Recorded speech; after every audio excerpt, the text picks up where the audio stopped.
Numa sociedade racista, não basta não ser racista, precisa ser antirracista. Essa frase pertence a Angela Davis.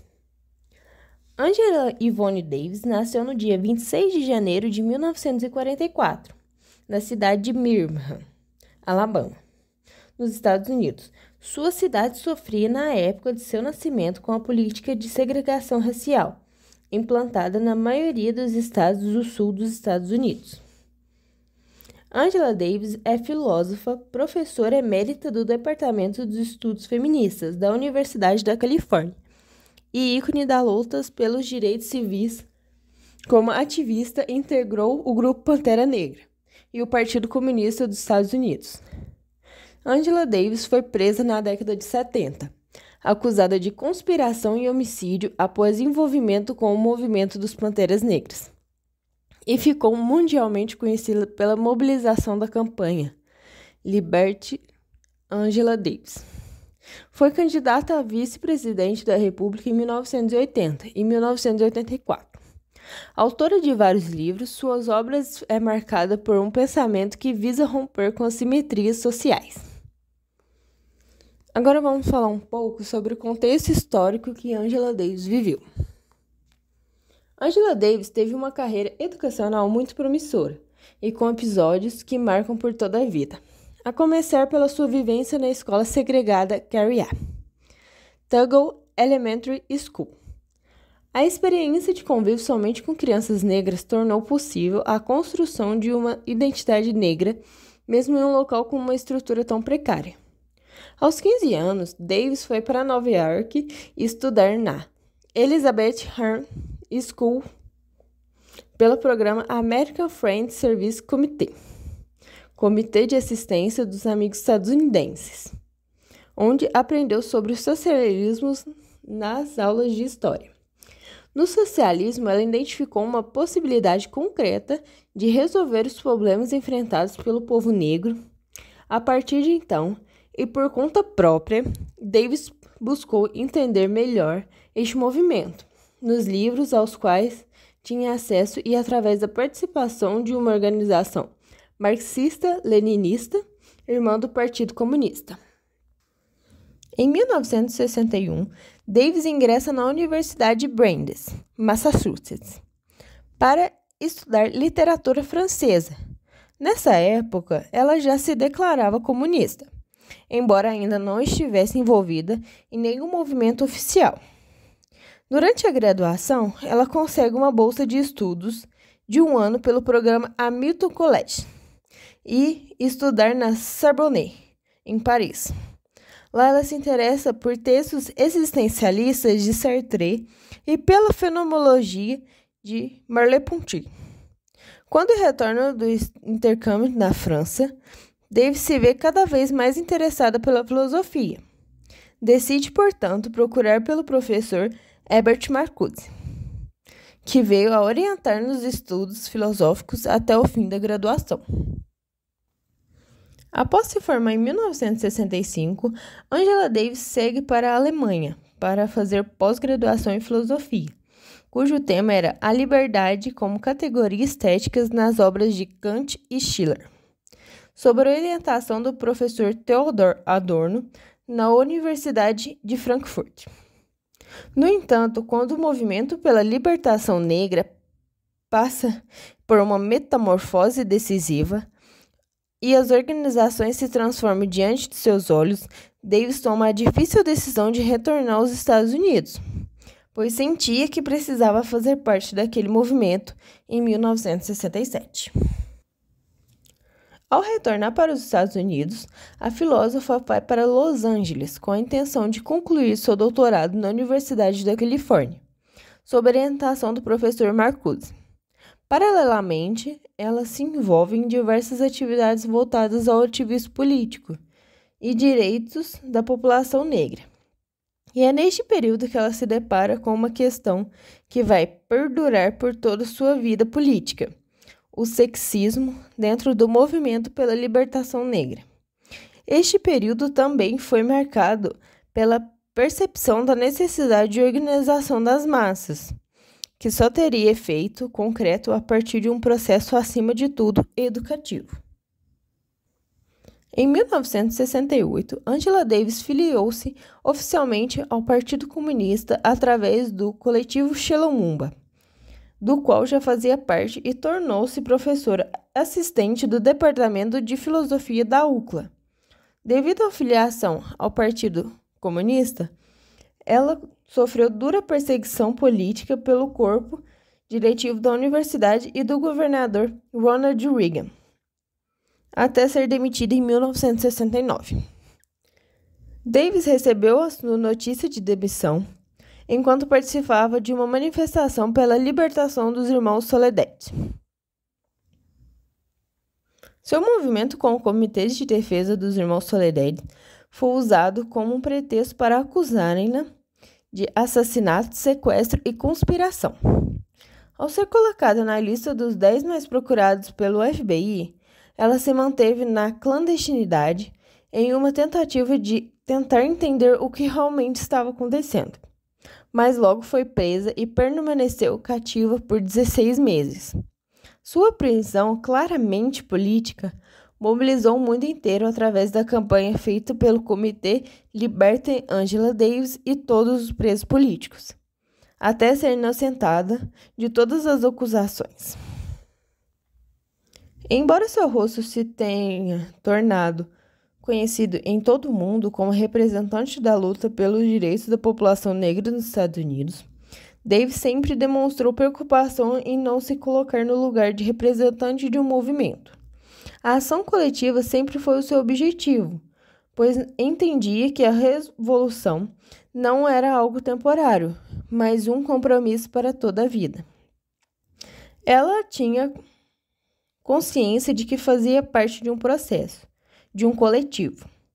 Após conquistar sua liberdade, Davis dedicou-se ao ativismo, especialmente à luta pelo abolicionismo penal, um movimento teórico e social de reflexão e atuação política que visa o fim do aprisionamento como um mecanismo primordial de punição. Em 1994, a filósofa retornou à UCLA como professora especialista dos estudos de raça e gênero, filósofa, teoria crítica, abolicionismo penal e feminismo negro. Atualmente é professora emérita da Universidade da Califórnia. Obras literárias de Angela Davis. São 4 as obras literárias de Angela Davis que chegaram ao Brasil. São elas: Mulheres, Raça e Classe, Mulheres, Cultura e Política, uma autobiografia e A Liberdade é uma Luta Constante. Vamos aprofundar um pouco mais sobre Mulheres, Raça e Classe. Angela Davis, Mulheres, Raça e Classe, em 1981, o livro direto, claro e diferente dos demais livros feministas. A crítica dela era acessível. Muitas mulheres negras não tiveram acesso à feminilidade por consequência da escravidão. Diferente feminismo para mulheres brancas e negras. Mulheres brancas conquistou o trabalho, mas as negras já trabalhavam. Então, para as mulheres negras, não foi uma grande conquista conseguir o trabalho, porque, diferentemente das mulheres brancas, as mulheres negras já trabalhavam desde a época da escravidão. E depois que a escravidão acabou, elas foram trabalhar como diaristas, babás, empregos inferiores às outras mulheres. As mulheres brancas só tiveram interesse na causa negra após serem escravizadas após conquistarem o trabalho. Homens não deixavam as mulheres falarem em espaços políticos, e citação de Sojourner Truth. Feministas racistas. Davis questiona que, mesmo já na atualidade, as mulheres ainda não conquistaram seus direitos.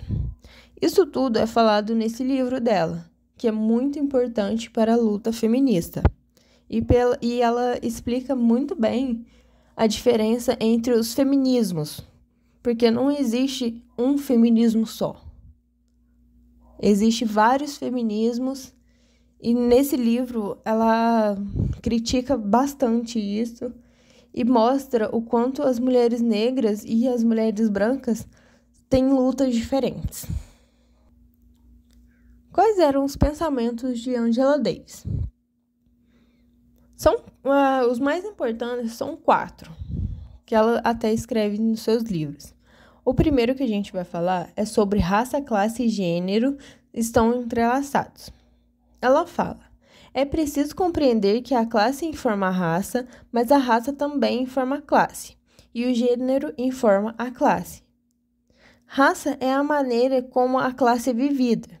Precisamos refletir bastante para perceber as intersecções entre raça, classe e gênero, de forma a perceber que entre essas categorias existem relações que são mútuas e outras que são cruzadas. Ninguém pode assumir a primazia de uma categoria sobre as outras. O outro é sobre o racismo encoraja a violência sexual. Aqui ela quer trazer para as pessoas que, desde o tempo da escravidão, os patrões brancos achavam que tinham todos o poder sobre o corpo das mulheres negras. E com isso foi passando o tempo e mesmo assim as pessoas, o corpo das mulheres negras começaram também, mesmo depois da escravidão, os homens negros estavam convencidos de que podiam cometer ataques sexuais contra as mulheres negras, impunemente. Sua conduta em relação às mulheres de sua própria raça não podia permanecer ilesa.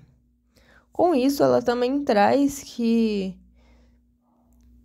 as mulheres brancas também sofreram, mas as mulheres negras sofreram mais ainda por conta da escravidão. Depois ela fala que os presídios deveriam ser abolidos, pois ela fala que durante a carreira como ativista, ela viu o número de presídios crescer com tanta rapidez que muitas pessoas das comunidades negras, latinas e nativo-americanas agora têm mais chance de ir para a prisão do que conseguir uma educação decente. Estamos dispostos a rebaixar números ainda menores de pessoas das comunidades oprimidas a uma existência isolada, marcada por regimes autoritários, violência, doenças e tecnologias de seclusão, que podem produzir instabilidade mental. Em vez de pensar em formas de reformar o sistema penitenciário, precisamos pensar em formas de, ao longo prazo, ter menos pessoas atrás das grades para no futuro termos um ambiente sem prisões, no qual problemas sociais como analfabetismo e pobreza não signifiquem uma trajetória direta para a cadeia. E ela fala sobre o papel da resistência.